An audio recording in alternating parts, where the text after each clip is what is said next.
we have here both a practitioner, a scholar, and a great intellectual. And I'm very pleased to have you as our guest lecturer, and now occupying an extremely important position in the Foreign Commonwealth Office, which is now called the FCDO. And in that position, you are now in a key position to advise policymakers about key issues, both at the national level and also international political economy. So really great privilege to have you. I'm also pleased that you have quite a lot of experience as an academic teaching at the London School of Economics.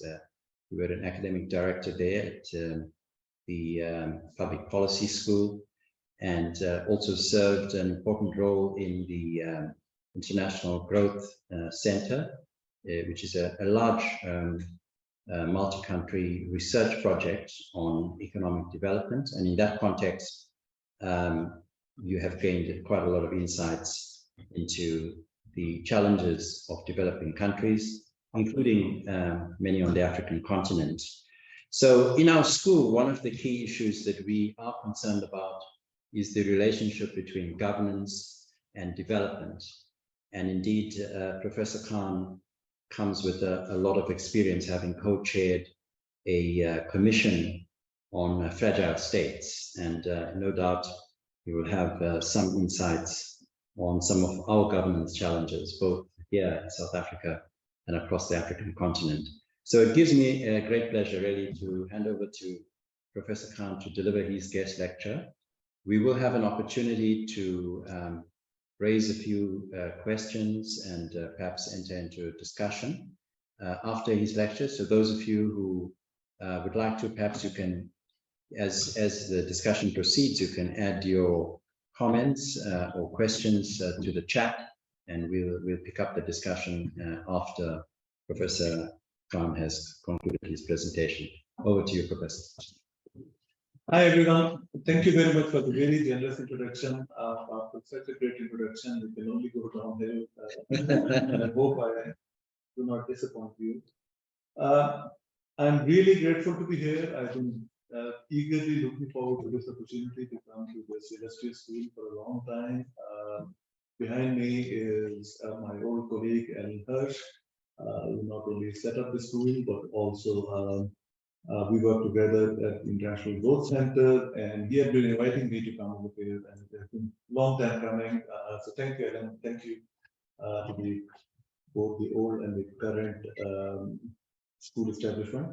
Really, I'm also committed to and very honored to be here, both because of its connection with my hero, everyone's hero, Nelson Mandela. What a perfect example he set up for how to be a public leader with impact, with empathy, with integrity, with responsibility. A great example, not just for Africa, everywhere in the world.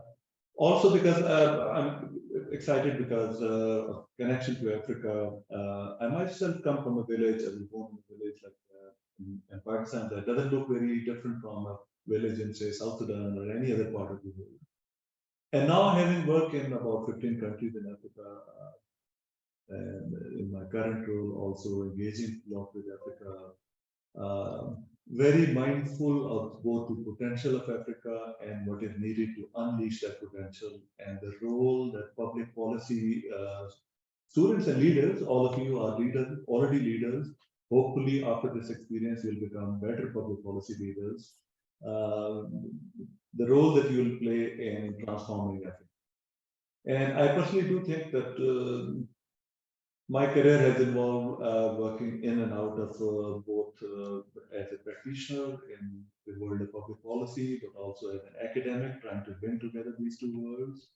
And that I also think is something that a school of public policy should aim to, should achieve, and enable, facilitate, encourage all of you to play a better role at using analytics, using applied analysis to create, to enable better policies in the real world. So let me share a few things. Okay. The sound is not that loud. Okay. So we can move it closer to the mic.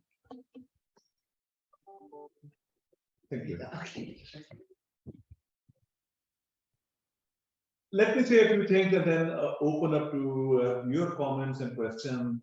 First of all, with this title, I don't take any responsibility for this title. My colleague, James, sitting behind me, on not hearing from me, came up with this, what looked like a grand sounding title, leaving me with the job of living up to the promise of this title. So let me see what where we get to. So let's start with what I'm going to say primarily is hopefully something which are relevant not just to South Africa but to all African countries, in fact, like the rest of the world also. First thing, basic thing to say, when we think of economic growth and development, basically the very first thing that I want to say is it is really critical for any goal that we have.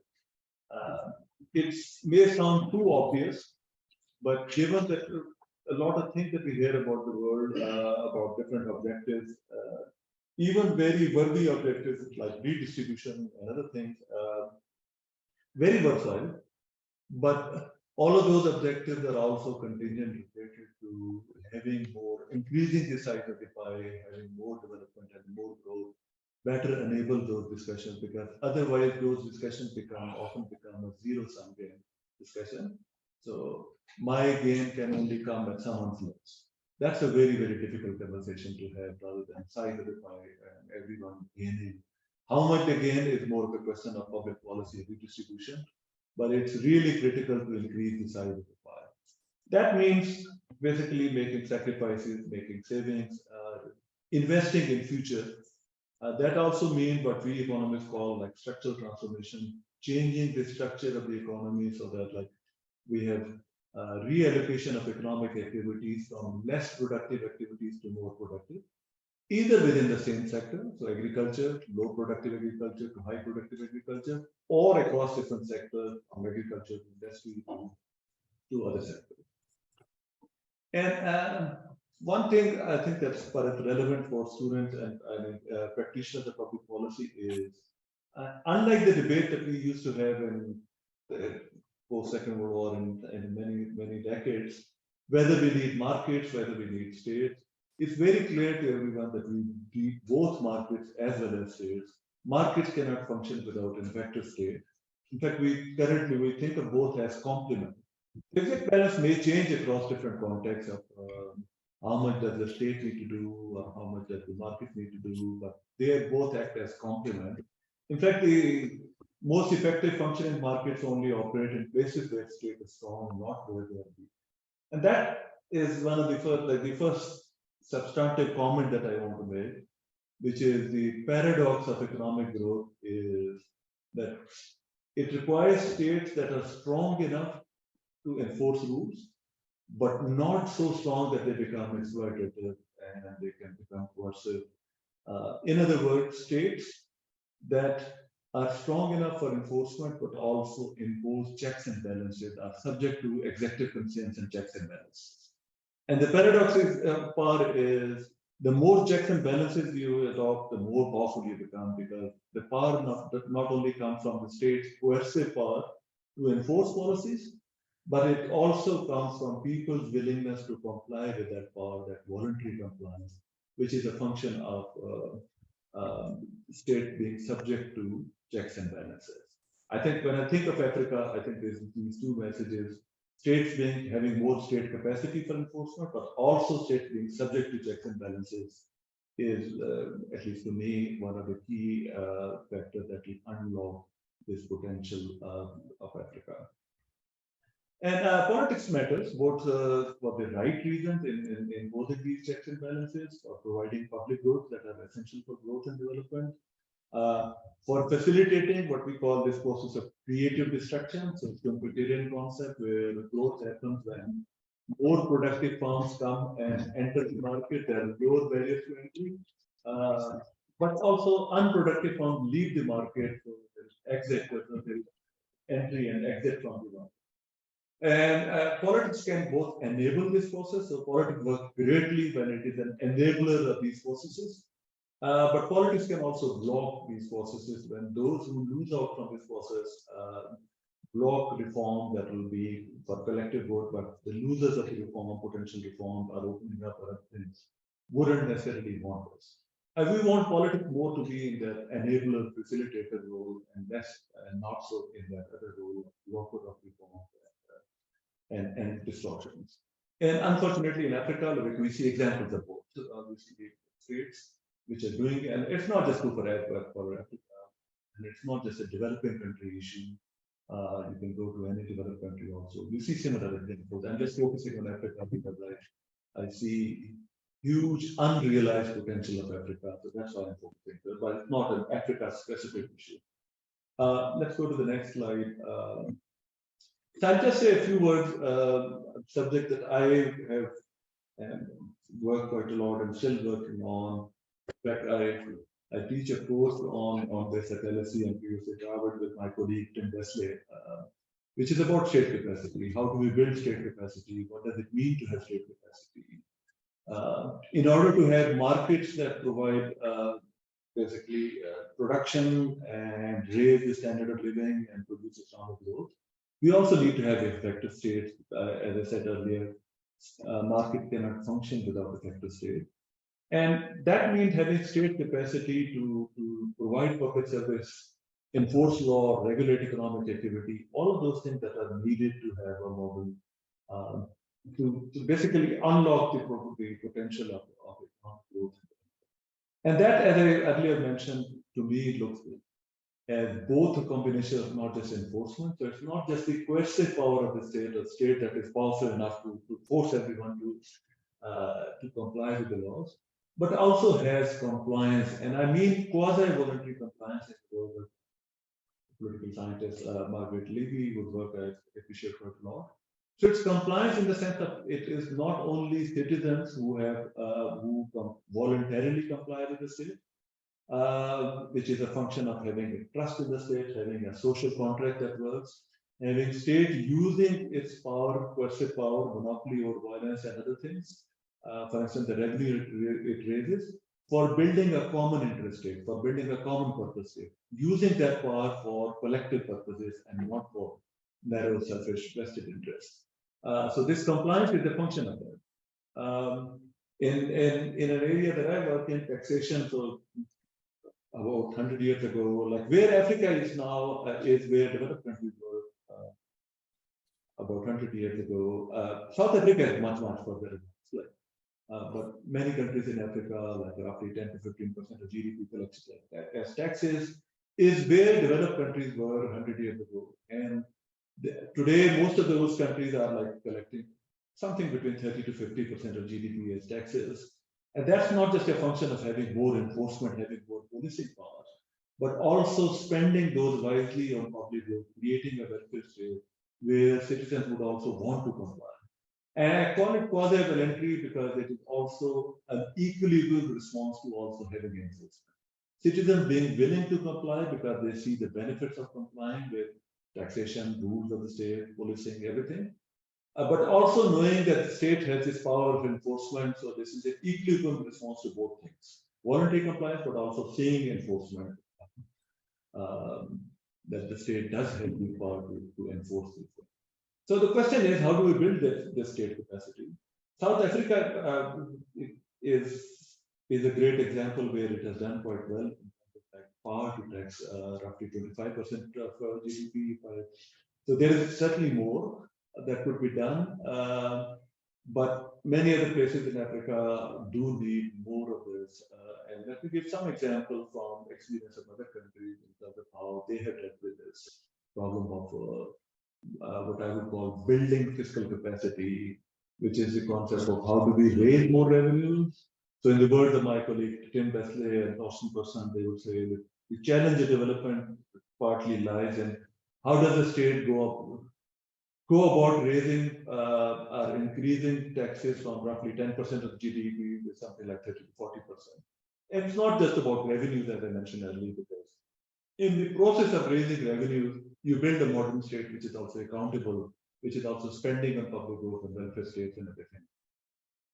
So here is one example of building state capacity. There are many different dimensions of state capacity that I could talk about. I'm just focusing on one in the interest of time, and look forward to hearing your comments, questions. And this is the concept of fiscal capacity, the power more not only to tax, but also to spend on things which are needed for markets to function and generate the process of economic growth. And we know that historical taxation was like we used to either tax at the border or use very inefficient ways of taxation. Modern taxation systems are required personal income tax, VAT. They are more efficient, and from a purely economic perspective, they are able to also raise far more revenues, but they're also very, very hard to implement.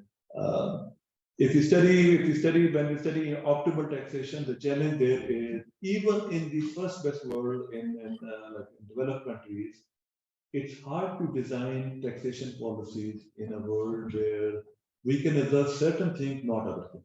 We can observe income, but we don't observe the true income earning ability of individuals. And there is this possibility of distortion of behavior. Even in first world, like even in developed countries, we cannot implement what we call like first best policies. We come up with what we call second best policies or optimal policies. The challenge in many developing countries, including Africa, is we can't even observe income. We have to find some other ways of doing that. And this is a historical challenge that all other countries face. This is also a challenge for fiscal capacity. What does it mean to build fiscal capacity? And I'm also using it as an example for students of public policy and practitioners like all of us in this room and online. How do we think about policy? The challenge of development is not to see how good policies are implemented in developed world and just copy them. So, because that doesn't work. That's what we call the curse of Denmark, seeing how getting to Denmark doesn't mean copying current Denmark, today's Denmark, because Denmark didn't become Denmark by being Denmark. They went through a very messy process of adjustment, and we cannot build capacity in other places without going through those processes. That also means a room for creativity for all of us in the real and virtual room. In the sense, if the problem of development was just to copy institutions from Denmark and similar other places, then it was a very different challenge. But that's not the challenge. We have to realize, we have to see what constraints face us in our context, whether in Malawi, Zimbabwe, or South Africa. How do we design policies that do best, given the constraints that we face now at this point in time, but also over a period of time, how do we relax those constraints and adopt even more ambitious policies? So that's the room for creativity, room for bringing your analytical rigor. Here is one example. Here is Denmark, not being Denmark just 300 years. Here is how Denmark collected its tax a few centuries ago. So this is what is called a sound state, because you could literally, I don't know the source of the name, but because all external trade happened through this very narrow strait. And basically you were imposing trade taxes. And the capacity that you needed was to basically block both the entrances, have guns here. If you don't stop, if you don't get expected, don't pay the taxes, kaboom. So that's the capacity that we need to have given the stage of development that we have. But as economy developed, as they started spending, and they also realized the limits to having this. You cannot have fiscal capacity only to do this. You need to have far more. With modern taxes, as I mentioned, like with income taxes, we can't have this kaboom strategy. We need to observe income. We need to have information systems. So what do we need to have then? We need to have modern taxation systems. So that requires investments in building information and enforcement. That requires very different institutional innovations. That requires using firms as intermediaries. So when I work at the LSE, so LSE works as agent of the state in withholding my taxes. in reporting my income to the government of the state. So it's not just the state that is observing me, the institutional innovation that happened in the 20th century was using all of those other ways. So that's also a way of building capacity.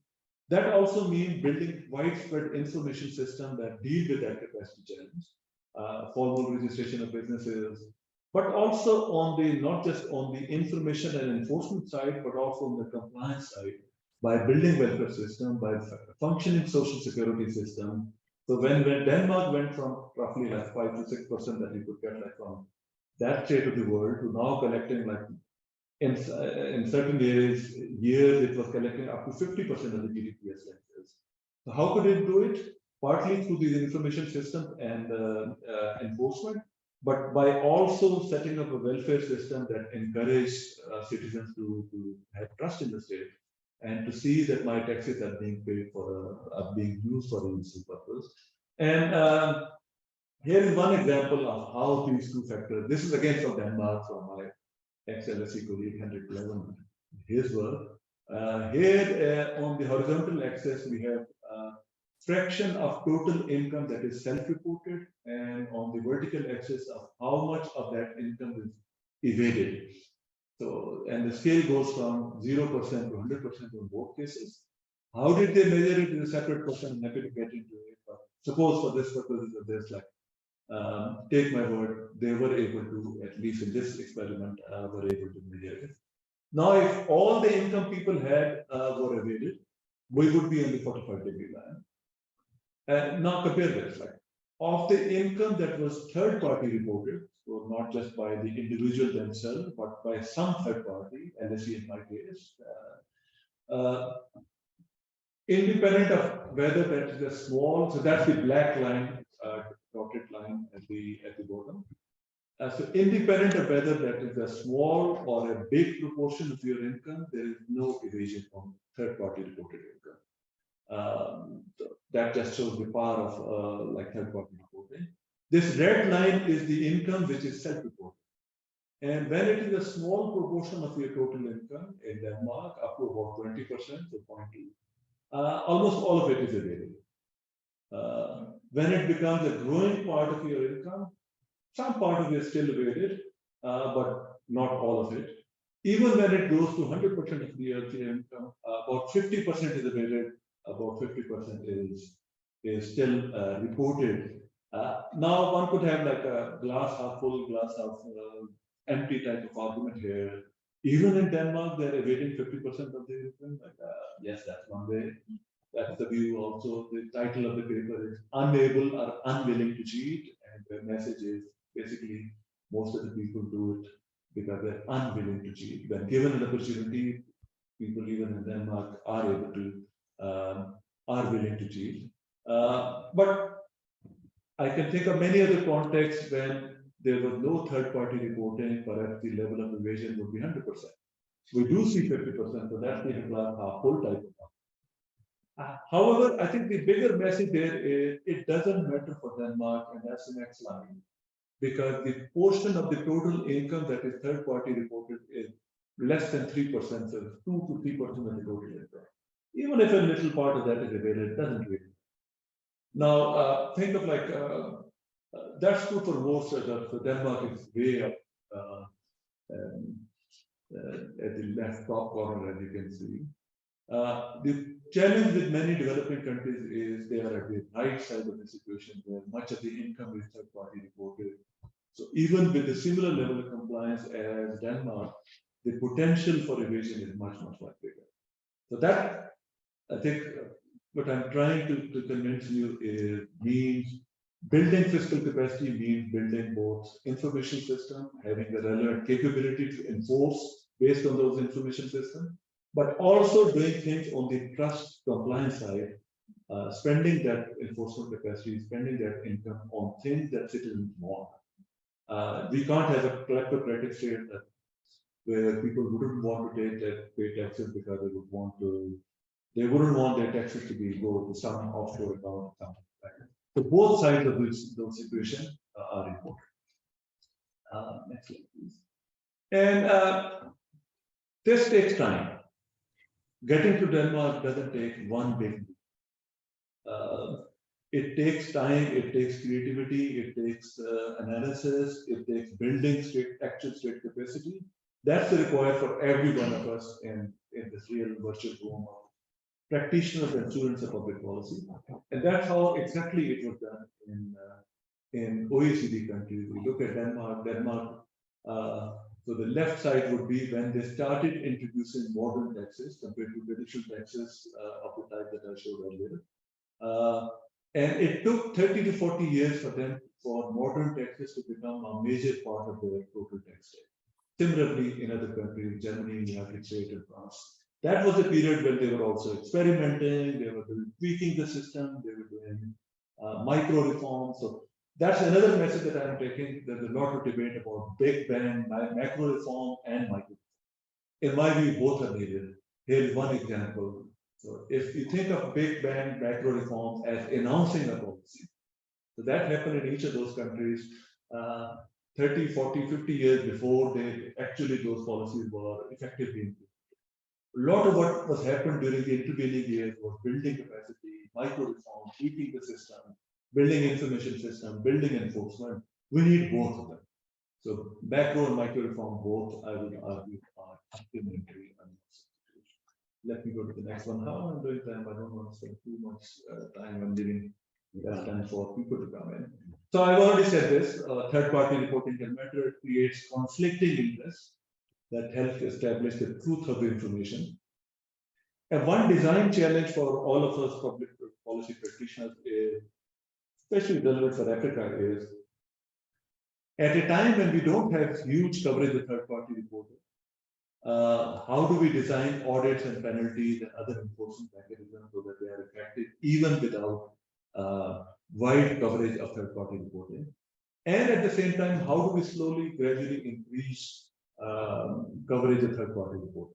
This is how I think of, this is an example of taxation, but this is how I personally think of effective public policy, which is not copying Denmark, but which is taking the current constraints very seriously. The constraints would vary in each country. And thinking of policy as two steps. Thinking of the current constraints, and some of them are technical constraints, but a lot of constraints are what can be implemented, implementability constraints. And a lot of them are also political constraints. What can be implemented given the political constraints that we have at this point in time? So I at least think of policy in two ways. One is, given the constraint that we have now at this point in time, both technical but also implementability and political, what is the best that we can do to achieve certain things? And the other end of the policy is, at the same time, in a dynamic intertemporal over a period of time, how do we take steps to ease some of those constraints to have more ambitious? And building the third-party reporting system would be one example in the taxation. Increasing private sector incentives to report the truth would be another example. So sometimes you can design taxes or policies which are less open to gaming the system. VAT is one, value-added tax, where truth-telling is a dominant strategy.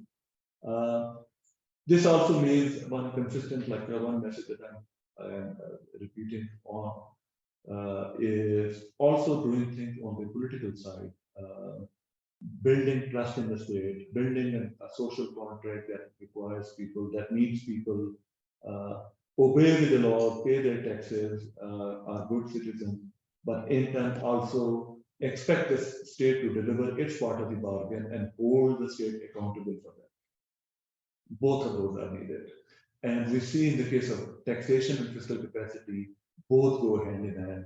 It's not just the policing part of the state that matters. Next one, please. My last few slides, and then I'll open up. So using it as an example of how do we build state capacity. This is partly a criticism of my own community of economists, partly a self-criticism of my own work, which is, I mentioned micro and macro reforms. A lot of work, at least in economics, on how to build state capacity is about individual determinants of performance.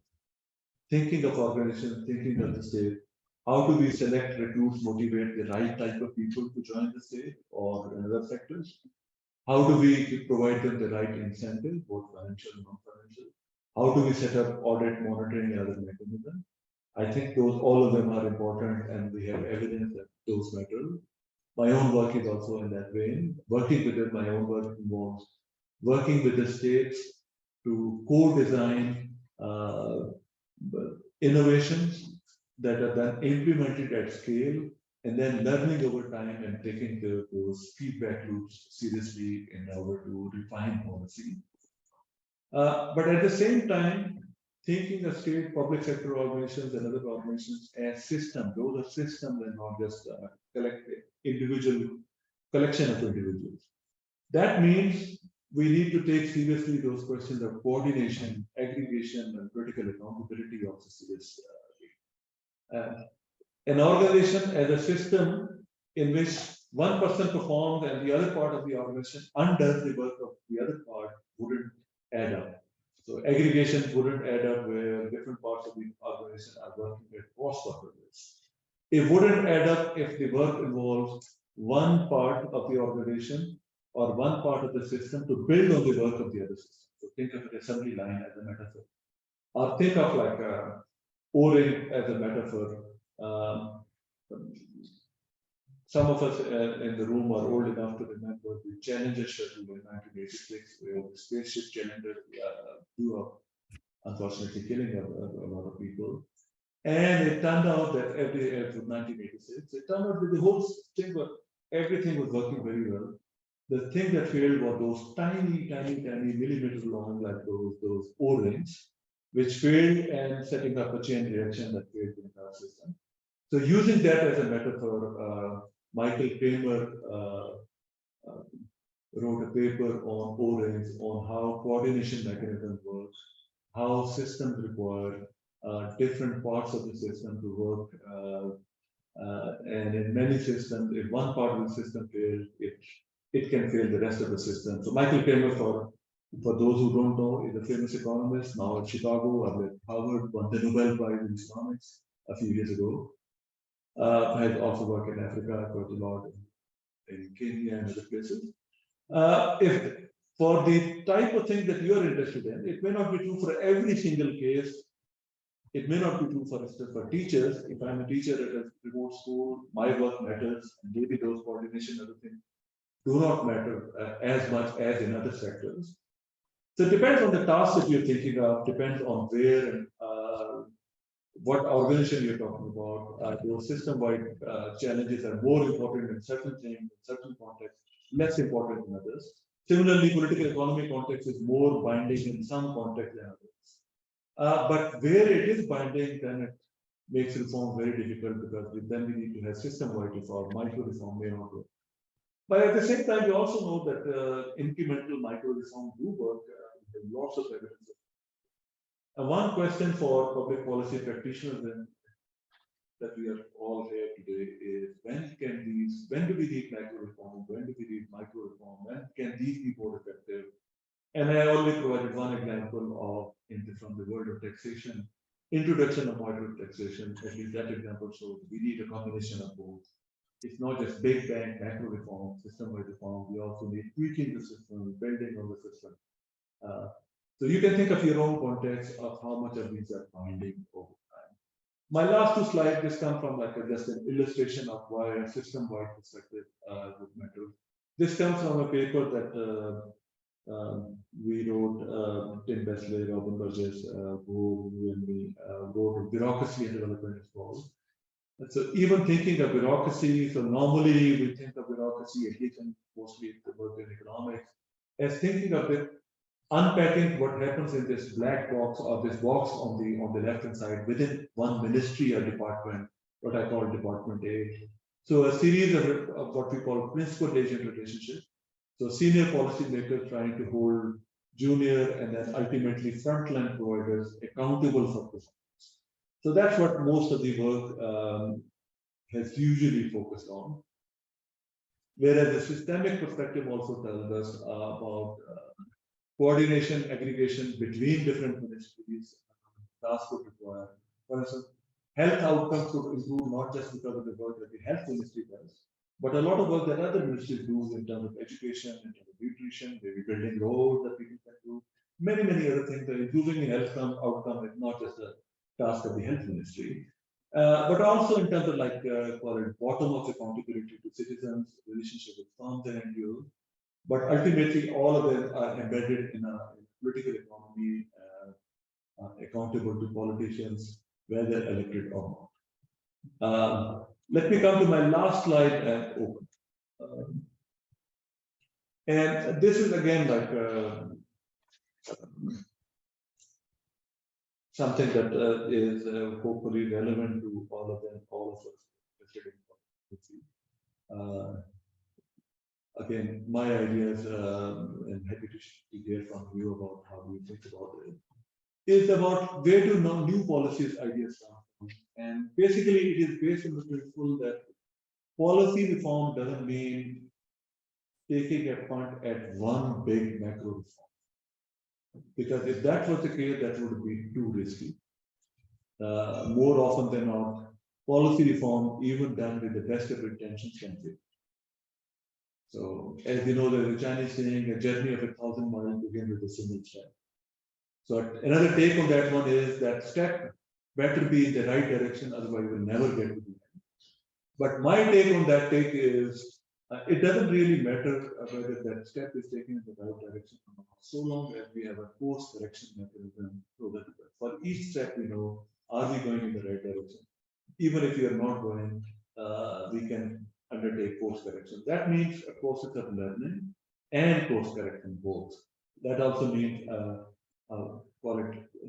politics and policies being more accommodative and being more conducive to course correction, adaptation, and changes. So I'll end up with this one. What this means is smart policy process would undertake, you can use your own name, I call it active learning, undertaking action that speed up this process of learning, experimentation learning. Part of that is also analysts, researchers, and people from academia working very closely with policymakers. So not working in silos, academics working on things that can publish and not thinking too deeply about policy process, policymakers only thinking about what can be implemented. But the two sides working together in terms of designing policies, implementing, learning, and co-correcting. New policy ideas also come from iteration and adaptation. It's not never a one-step process.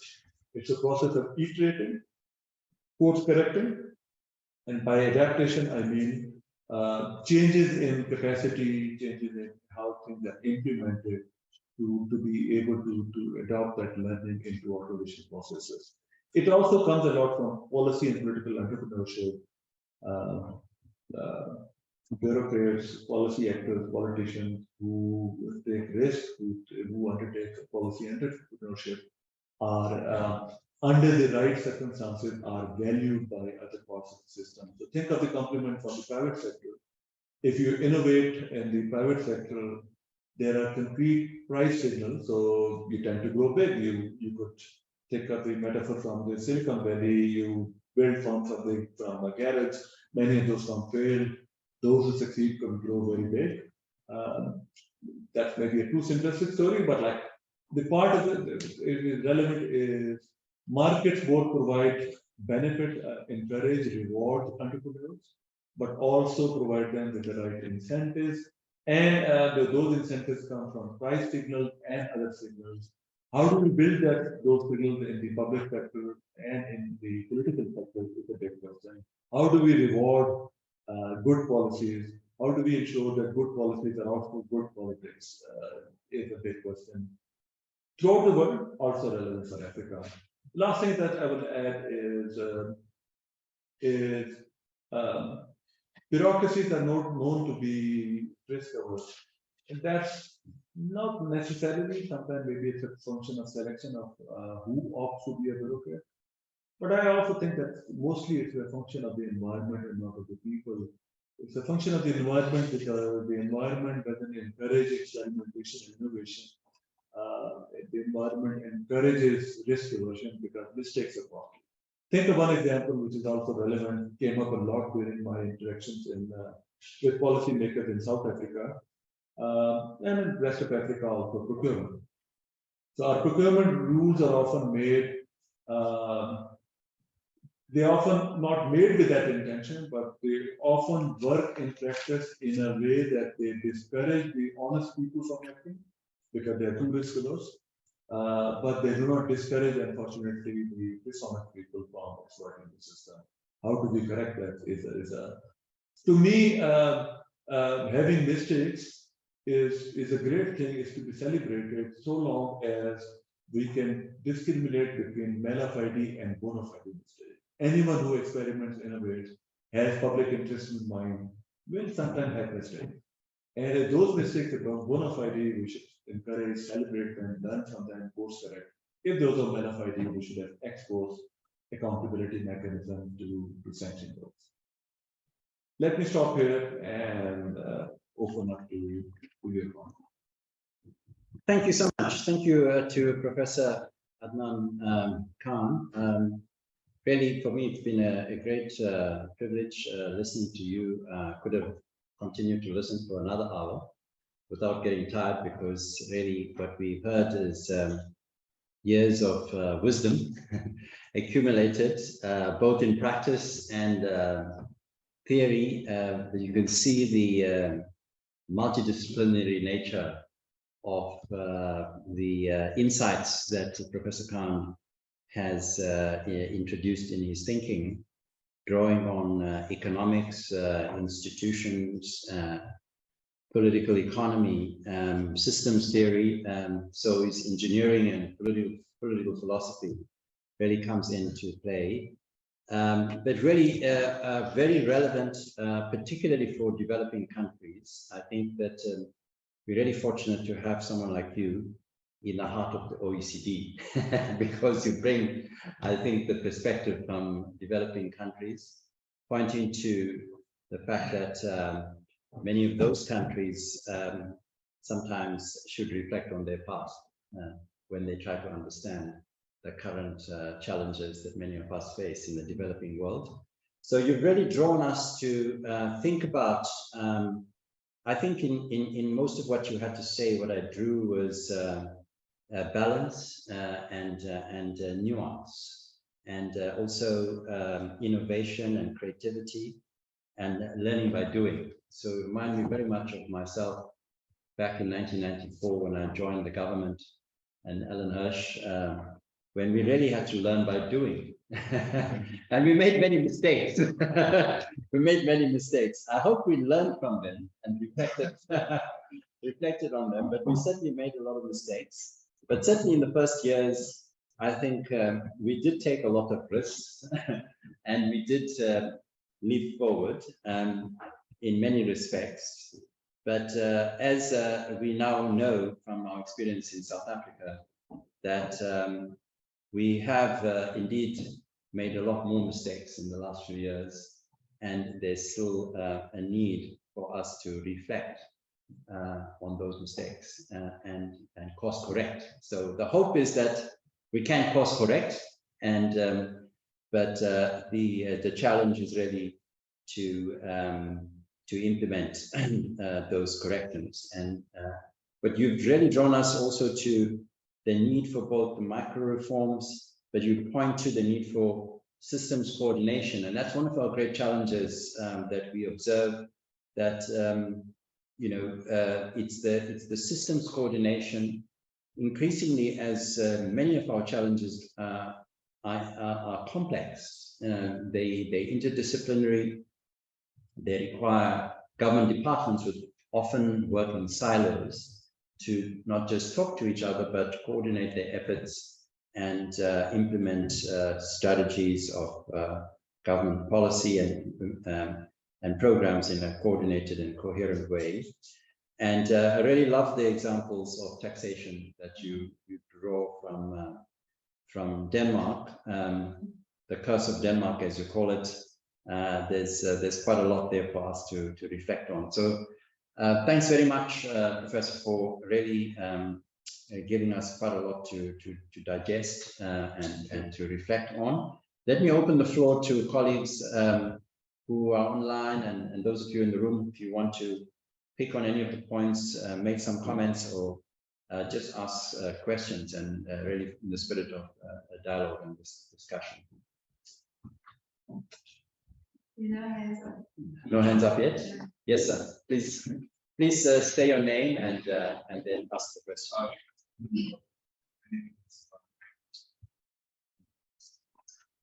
So I particularly like this program because it touches on many fields.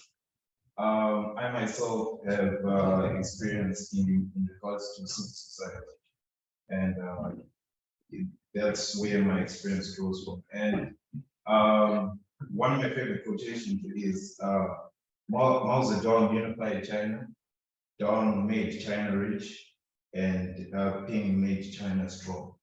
So the foundations of development in China, you see, was the unification of, in terms of unification of China, right? And in developing countries, as a civil society professional, you find that we've got similar challenges in terms of development. And those challenges can be underpinned to maybe the lack of social reform or investment in social reforms. I think it's a very understated field with very little relocation of resources for us having a cohesive society, especially in racial homogeneous populations within the African continent. And my question is that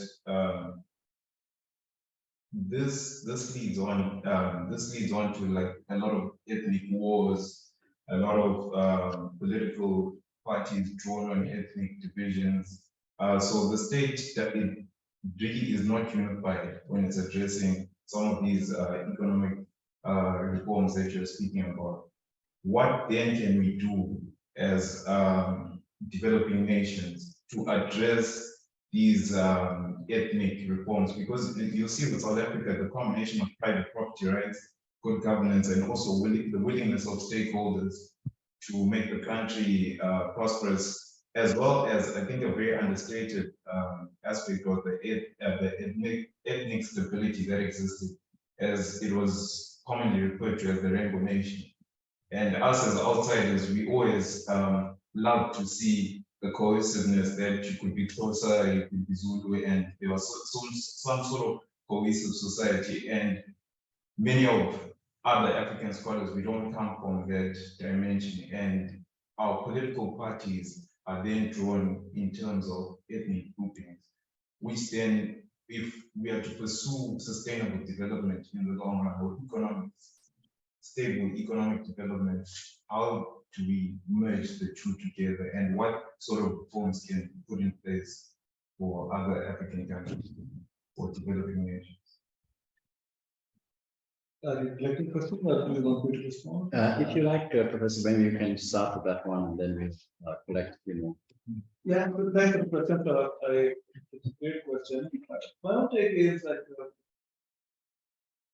we need both states, effective but common purpose states that work in the interest of everyone. In the context of the economic growth, which is raises the size of the pie, grows the size of the pie, it's not a zero sum game. Our country is not that my gains will come at someone else's expense.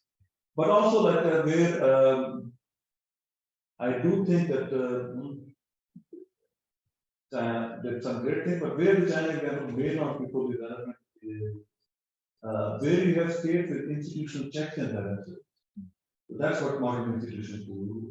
That's what democracy, when it works very well, does, which is to create more stakes in the system, a common purpose state.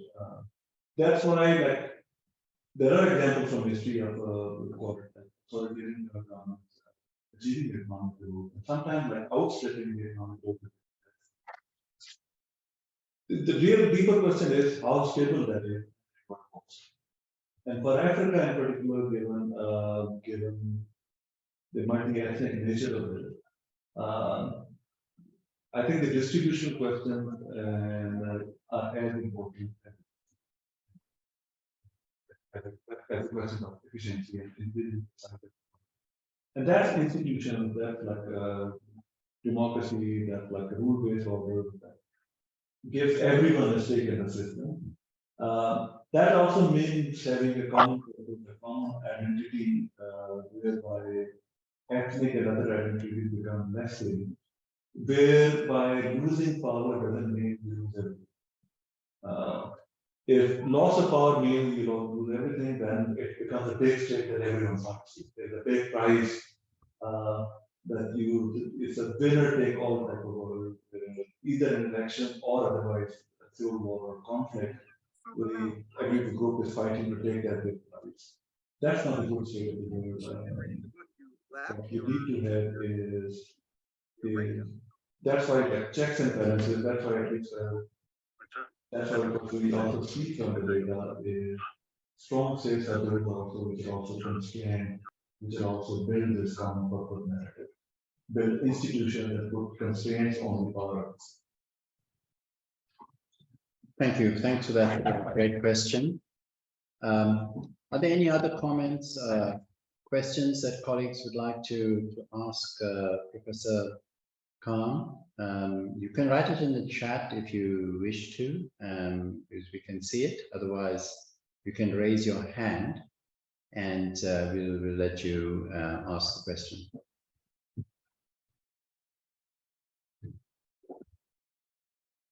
Penny, can you see any questions? No, there are no questions. Please go ahead. I will go. Yeah, go ahead. We had a situation, I think, Michael alluded to some extent already in his question. We had a situation where for a number of years, this was a pretty unified state with fairly effective policies and a relatively good level of trust between the subjects and the sovereign people in the state. And then we had a deterioration in trust, mainly because there was reality, but also a much greater perception of corruption and of abuse of institutions. So some of the, as you know, in South Africa, I'm sure you know that the taxation authority itself was deliberately undermined and was much less capable of doing its job than it was earlier on. So I don't know what experience you have. I'm sure you do. Probably Pakistan and in other parts of the world of rebuilding trust. The difficulty of rebuilding trust, the relationship between people and the state after a period where it's been very badly damaged. That's a great question, and I think Adnan and others, wider people in the room, I think one thing to say is developing an effective state and having that social contract is not a linear process, and it's not just a developing country phenomenon. We have seen from examples from the developed world where the rise of populism, challenge to liberal values, to liberal democracy are also coming in. So I think one lesson is it's not linear, it's not one time. It needs to be constantly renewed and it needs to be more resilient in all parts of the world, not just developing countries. How do we rebuild this is ultimately a political question, qualitative question of political economy. Again, one could think of like what kind of political processes will be more conducive to doing that. There are also micro questions. I can on the question of taxation, so I can give you a micro example of it. A few examples, including one from Africa. I'm currently engaged in a project of trying to rebuild this social contract between citizen and state by linking the taxes that people pay with the services that they pay. So a lot of time people don't pay taxes because they say, look at my streets and the taxes. And the state committing to using a certain part of the taxes collected from a neighborhood on goods demanded by or services demanded by people from that neighborhood. So we're doing it in collaboration with the government and seeing the outcome is not just increased willingness to pay taxes, but ultimately it is building the social contract, which in many parts of the world is fragile. It's not like building it one time and it always stayed like that.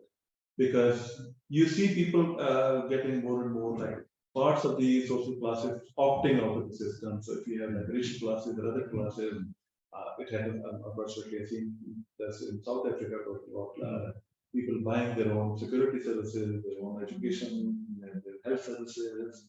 And now it looks like more and more electricity and water services also. And that reduces the incentive to like cross-subsidize, to build a common purpose community. It's not great for social building. Another example, again, I'm using micro example. So that's in Pakistan, collaboration. But the other example that I'm coming to comes from Africa is from DRC. So we know from the American example of no taxation without representation. Does it work on the other way around also? If you tax people, will they want more representation? And that's exactly what happened. In DRC, Jonathan Rieger set up with a colleague working with the provincial government in the Kasai province in introducing property taxes, providing services, led to greater demand for representation from the people. We want to have a say in our tax and where our taxes are being spent. So in other words, this process working in at a micro household, neighborhood level, working towards regenerating that social contract. That's micro evidence. At the macro evidence, again, something that I and my LSE colleague Andres Velasco, rise of populism, how do we rebuild? Liberal democracy will not be able to sustain itself. We cannot just assume that it will always remain like that. That's equally a challenge for development in all parts of the world. And what do we need to have? How do we need to change the narrative? How do we need to have better engagement and to have more candid conversations? A lot of times those conversations are not that, for all kinds of reasons are not based on truth. Like a lot of conversations about globalization, like what is happening both within countries, across countries. It's an ongoing challenge. It's not an easy problem to solve. Yeah. Well, perhaps I can jump in. Yes, please. Yeah. Thanks for the talk. We'd like to know if you work on the issue of illicit financial flows. So, Kazina, I don't know if you want to come in here because you've asked if there's been work on illicit financial flows, but I'm not sure what the question is. I was thinking in terms of the conversation around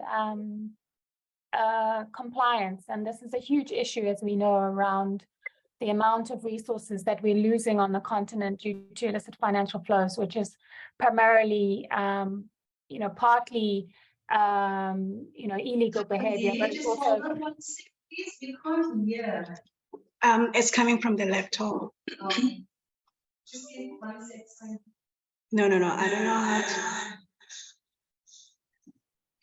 Yours, it's louder. I don't know how to solve the issue. So the sound is coming from the laptop.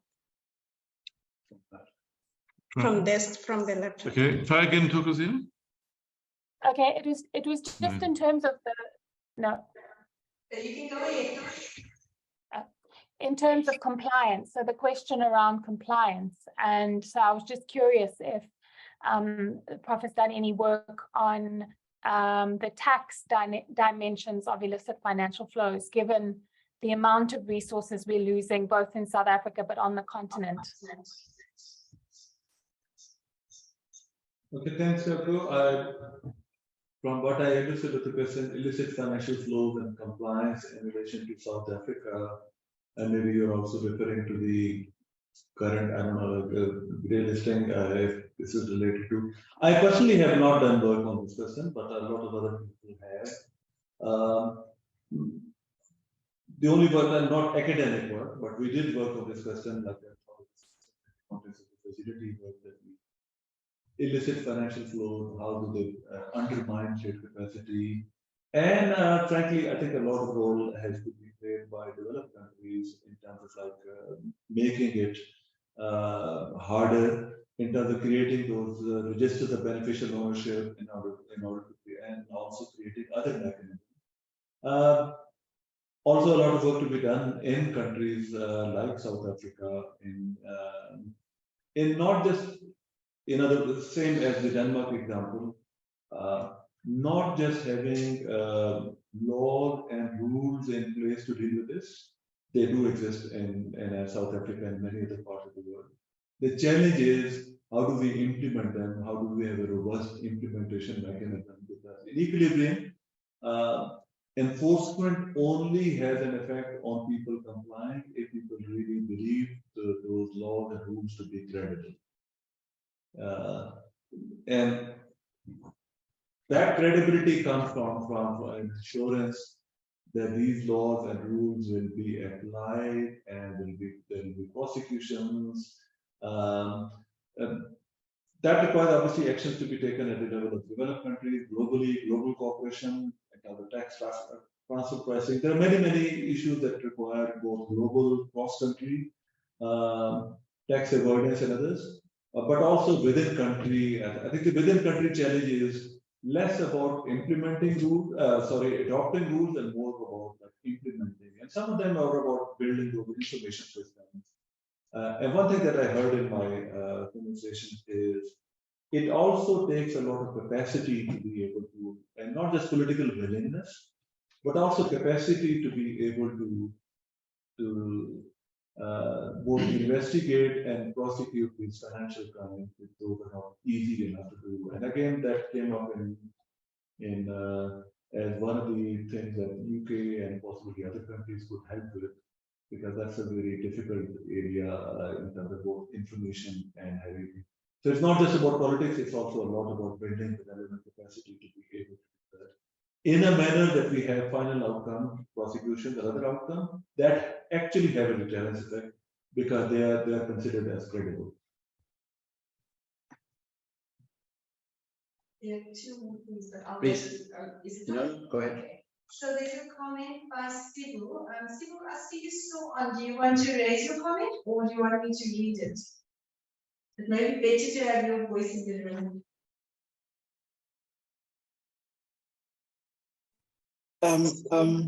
Good afternoon.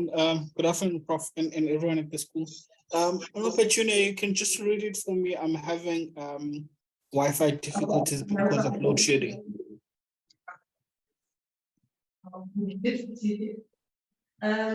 So the comment is more about how I think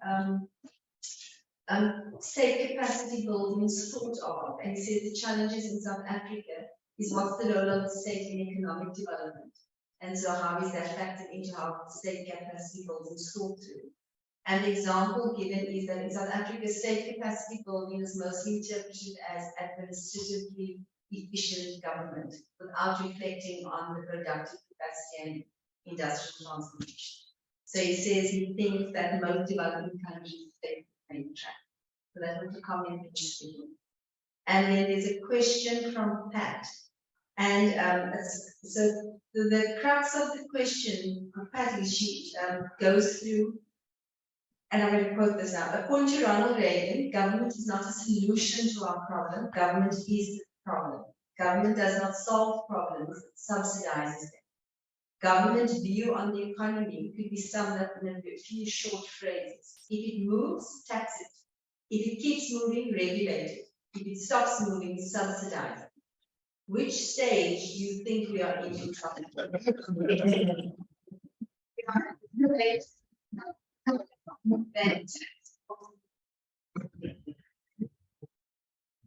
I think people who are more informed about Pakistan should comment. It's not for me to comment. This is one view of the state.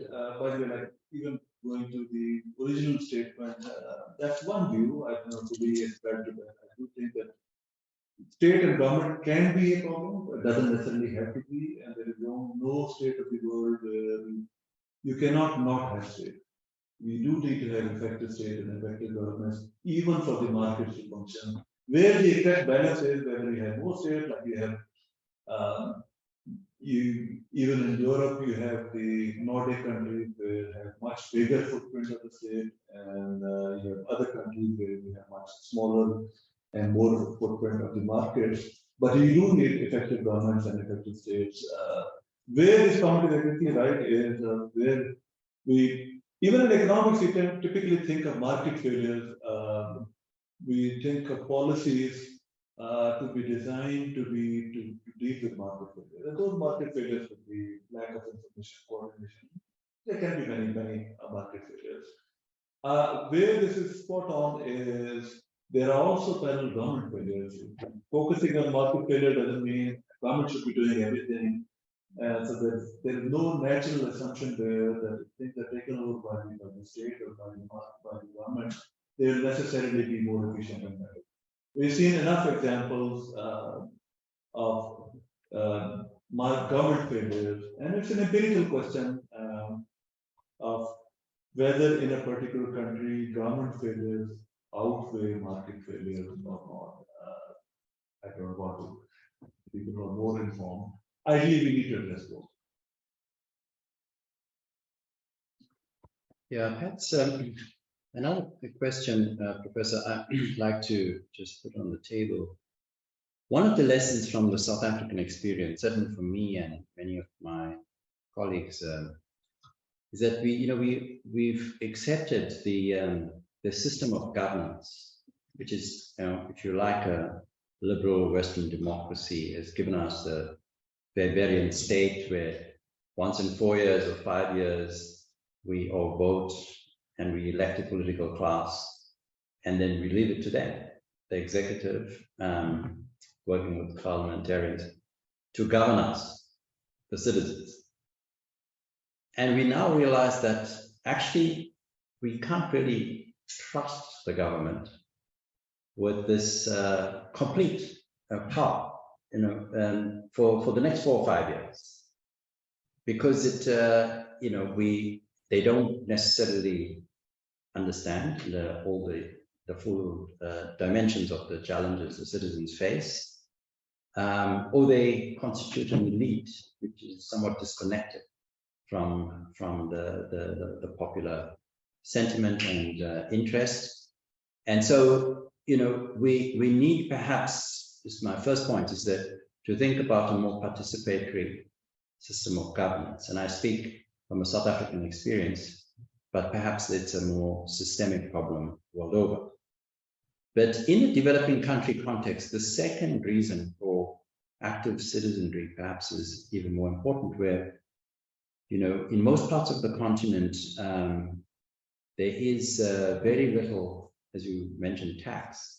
So 70 to 80, in some cases even more, the percentage of the economy is informal, which means businesses are not registered.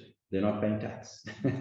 And so the tax base is rather small. And so the capacity of the state to build the institutions to deliver, whether it's on housing, water, education, or health, is really limited to its capacity, its fiscal capacity.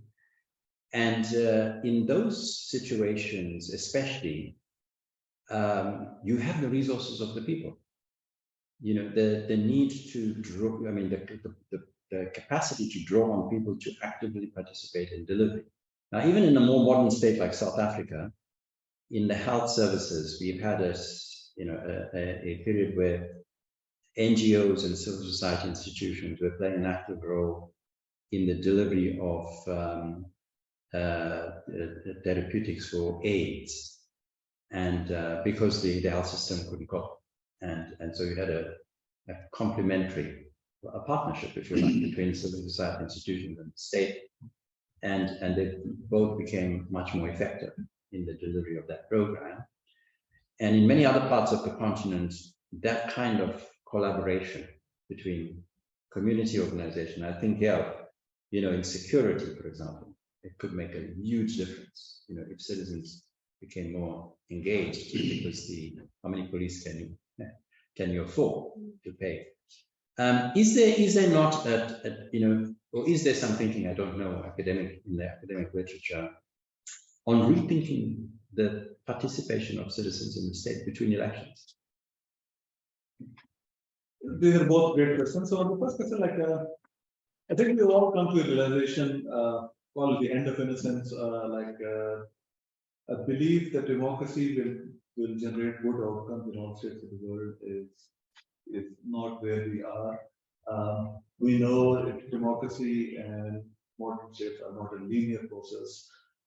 We do get like periods of bad and sometimes like extremely bad, egregious periods of leadership.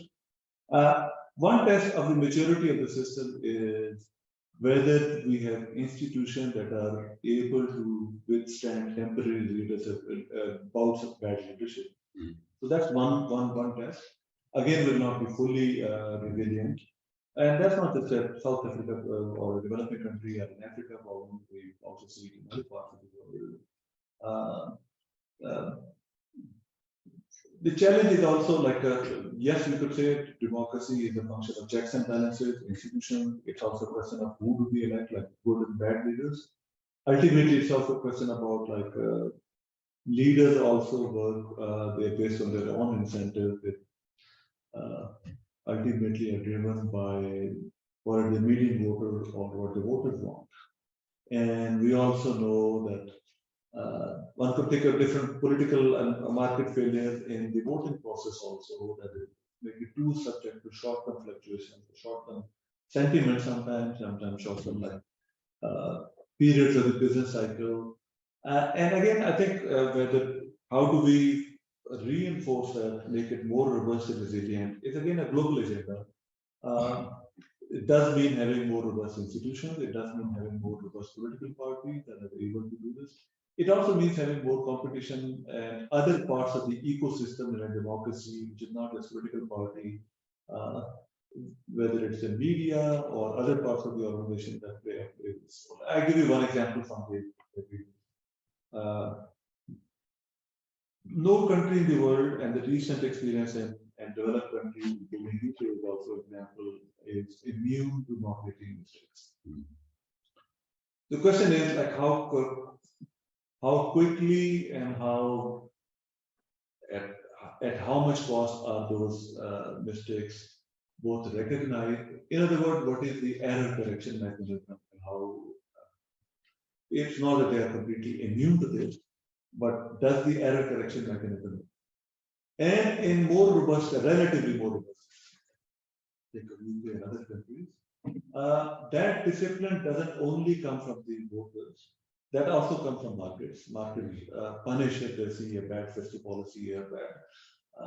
There are also independent institutes that exist outside the government. So governments have fiscal policy, they have Office of Budgetary Responsibility, the independent like Bank of England and other institutes. There's IFS that exists in, I'm giving UK example, that exists outside the government, and they have a lot of credibility. Like because in other words, like a smart policy actor would want to build institutions that would tie their hands in future because they would have more credibility. They will be able to achieve more as a result. And yes, off and on, they will be sanctioned by the markets and by regulators. But that's one way. It doesn't ensure that no mistakes will be made, but will ensure that hopefully those mistakes are corrected earlier and at lesser cost. On your second question, I completely agree. I think for many of those questions that we're thinking about building a common interest state, building a common purpose from bottom up, does require not just individuals, but communities, multi-ethnic and across different dimensions of identity, hopefully class also, are able to build more of a common purpose society from the bottom up, and can solve more and more, at least some of the problems, not all problems can be solved that way. Whether it's policing, community-based policing, or you cannot put a gun or like a person at every corner or every house like that. In fact, the more distrust that you have, the more wall that you build are also counterproductive. So I completely agree. I think that has to be a part of regeneration of the state, strengthening of the state in all parts of the world, including in the world. Where I think that will not be a complete solution is a part of that, like the modern state, or does require the political process to think of like what does a politician mean? Is it the principle of delegation or representation? So this principle that came up from days of the direct democracy during weekdays, or Edmund Burke raised this question 300 years ago. Is an MP representative of the people who mechanically translate their preferences into some common like aggregation process? Or is he or she a delegate who acts in the best interest of the citizens, but doesn't necessarily mechanically translate what they want? And it has to be both, obviously, but there is something of that delegation function also. They may not always want to act in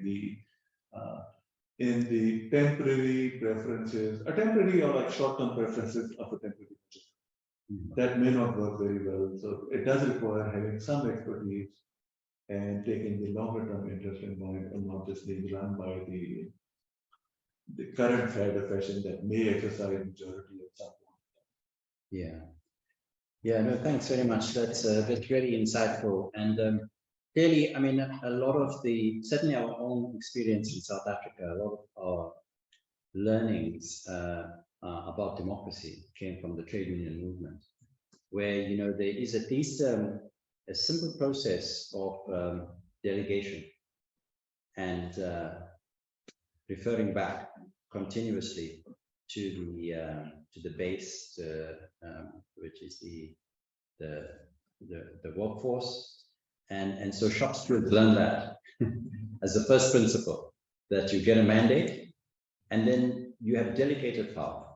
You go back and you report, and if the membership don't like it, you go back and you talk to your principals, and that was one of the important pillars of the democracy we built, you know, in this country. Certainly, the institutions that emerged after that, and but when trade unions themselves weaken, you find that there is a correlation between, you know, weaker states and more popular states, because you don't have this reference point. You have a more representative form of democracy rather than more participatory forms of democracy. So certainly a lot of room for improvement all around, but certainly you know, in our own experience in South Africa and in many countries on the continent, there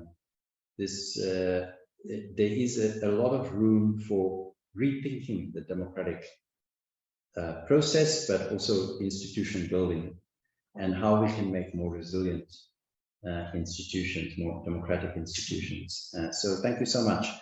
Are there any other questions?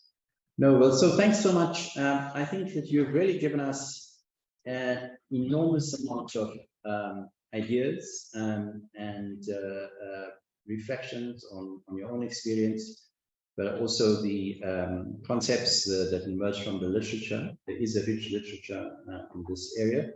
Not enough coming out of developing countries, and certainly one of our concerns in this school is to promote, encourage and support more research from the continent, from different countries, so that we understand better the particularities of the democratic challenge and institution building and state building in each of our countries and across the continent of Africa. So your thoughts and ideas that you bring with you and coming also from your own roots in a developing country are so important for us, and we hope to continue the dialogue and maintain strong linkages with you in your professional role now as the chief economist in the FCDO. So thank you so much for coming to this school. We're really honored to have you here.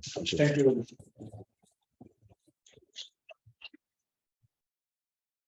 Thank you very much, everyone. Real pleasure and honor to be here. Thank you.